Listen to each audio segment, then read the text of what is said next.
Hello මේ ඔය අහගෙන ඉන්නේ ලංකාවේ කොහේ හරි තැනකින් නම් ඔයාලට ලස්සන කතාවක් අරගෙන එන හෙලෝ FM අපේ YouTube channel එක. කරන රස්සාව කොච්චර අමාරු වුණත් රස්සාවට අවංක වෙලා වැඩ කරන වෙලාවෙදී ඒ වැඩේ සතුටින් සහ අවංකව කරන මිනිස්සු මම දැකලා තියෙන්නේ හරිම පොඩි ප්‍රමාණයක්. මොකද work pressure එක එක්ක salary ප්‍රශ්න එක්ක staff එකේ ප්‍රශ්න ඔය මොකොත්ම නැත්තම් ගෙදර මොකක් හරි ප්‍රශ්නයක්. ඔය වගේ එකී නොකී ප්‍රශ්න නිසා මිනිස්සු ගොඩක් වෙලාවට වැඩ කරන්නේ ලොකු ස්ට්‍රෙස් වල. එක කල්පනා වල.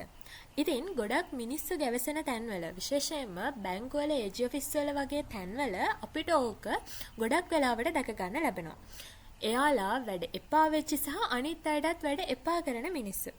හැබැයි තමන්ගේ රස්සාව කොච්චර අමාරු නත් ගන්න පොඩි මුදලට හරි ණය නැතුව වැඩ කරන්න හිතන අය ඉන්නව නේද?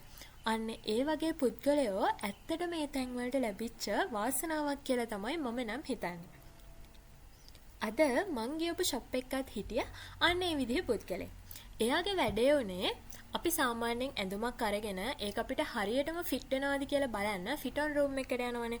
අනේ ෆිට ඔන් රූම් එකට යන්න කලින් ඇඳුම චෙක් කරන්න සහ ෆිට ඔන් රූම් එකෙන් ආවට පස්සේ ආයෙත් ඇඳුම චෙක් කරලා බලන්න පුද්ගලයෙක් ඉන්නවනේ. අන්න ඒ පුද්ගලයා තමයි මෙයා. මෙයාගේ වැඩේ වෙන්නේ එහෙම ෆිට ඔන් රූම් එකට අරන් යන ඇඳුම් චෙක් කරන එක. කෙනෙක්ට හිතෙන්න පුළුවන් අයියෝ ඒකත් වැඩක්ද කියලා. ඔව් අපි හිතනවට වඩා ඒක ඇත්තටම ලොකු වැඩක්. මොකද මේ අවුරුදු සීසන් නේ. ඉතින් ෂොප් වල ඇඟිල්ලක් ගහන්න බැරි තරම් සෙනඟ. ඒකෙනොත් ඇඳුම් ෂොප් ගැන ආයෙත් අමුතුවට විස්තර කරන්න ඕනේ නැහනේ. මට මතක විදිහට එතන තිබ්බ ෆිට ඔන් රූම් 5ක් විතර. ඒ 5 ඉස්සරහෙන් අතින් කටින් රෙදි එල්ලගෙන තමන්ගේ වාරේ එනකල් ගොඩක් අමාරුවෙන් ඉවසගෙන ඉන්න කස්ටමර්ස්ලා ඉන්න ටිකක් විතර දිග පොලි.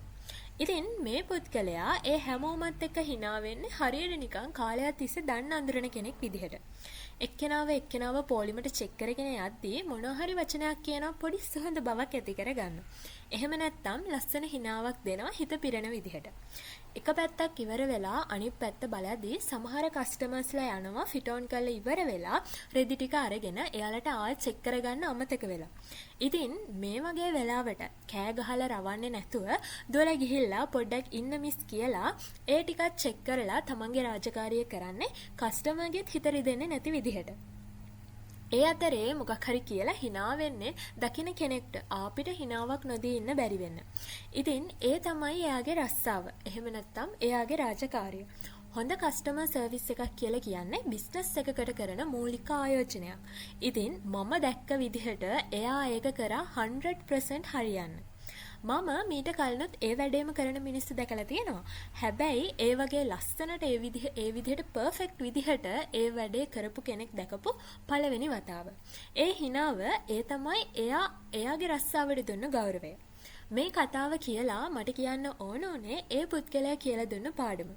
රස්සාව ලොකු වුණත් පොඩි වුණත් අපි එතනට අවංකව වැඩ කළොත් සමහර විට අපිට දවස අවසානයේ නිදාගද්දී බොහොම සැනසීමේ තමන් ගන්න පඩියට අවංකව වැඩ කළා කියලා සැනසීමේ නිදා ගන්න පුළුවන්. මොකද කොච්චර හම්බ කළත් දවසක අපි හොයන්නේ හදවතට පුංචි හරි සැනසීමක් නිසා. ඉතින් මොන දේ කළත් අවංක වෙන්න. දවසක හැමදේම නැති වුණත් සැනසීම ඉතුරු වෙනවා අපිට නිදහසේ ජීවත් වෙන්න.